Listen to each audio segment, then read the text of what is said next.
En Auvergne, l'affaire Assad, du nom de ce conseiller municipal Front National de Clermont-Ferrand. Le quotidien La Montagne lui a trouvé un passé de tueur et d'ancien interné en hôpital psychiatrique. À Puy-Guillaume, dans le Puy-de-Dôme, le groupe Oberture annonce la fermeture de son site. 90 salariés se retrouveront sans emploi à la fin de cette année si un repreneur ne se manifeste pas.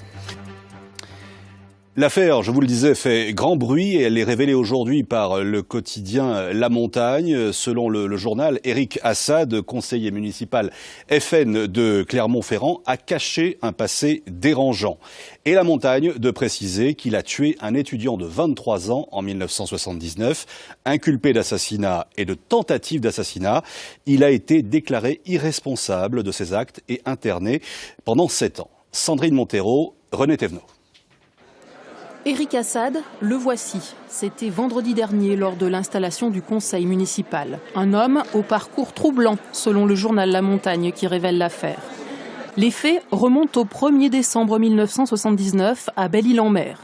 En proie à une déception amoureuse et dans un état de démence, il aurait tiré sur la foule, blessant grièvement un automobiliste, frappant à coups de crosse un jeune homme, avant de tuer un étudiant de 23 ans. Il y a une ordonnance de non-lieu, donc à la suite de son examen psychiatrique, une ordonnance de non-lieu qu'il a déclarée irresponsable de ces faits. Puis donc le préfet a pris un arrêté pour son internement d'office à l'hôpital psychiatrique de Saint-Avé dans le Morbihan. Voilà. Et donc il est resté interné en psychiatrie pendant les 7 années qui ont suivi. Des informations qui, conformément à la loi, n'apparaissent pas dans son casier judiciaire. À Paris comme à Clermont, le Front National affirme qu'il ne connaissait pas son passé. Juridiquement, il était dans son droit de se présenter puisqu'il avait ses droits civiques, il y avait de difficultés là-dessus. Sur son casier judiciaire, donc bien évidemment, il était vierge. Si vous l'aviez su, vous l'auriez pris quand même sur vos listes ? Si on l'avait su, on aurait réfléchi quand même avant de le prendre sur la liste et on ne l'aurait pas pris, bien évidemment. Dans un communiqué diffusé aujourd'hui par son avocat, Maître Portejoie, Éric Assad reconnaît qu'il est bien concerné par cette histoire, que dans un souci de transparence, il aurait dû en aviser les responsables de sa formation politique et que le droit à l'information est sacré. Mais il regrette, je cite, que l'on puisse livrer en pâture à l'opinion publique des faits que la justice s'honore de ne pas sanctionner depuis plus de 2 siècles.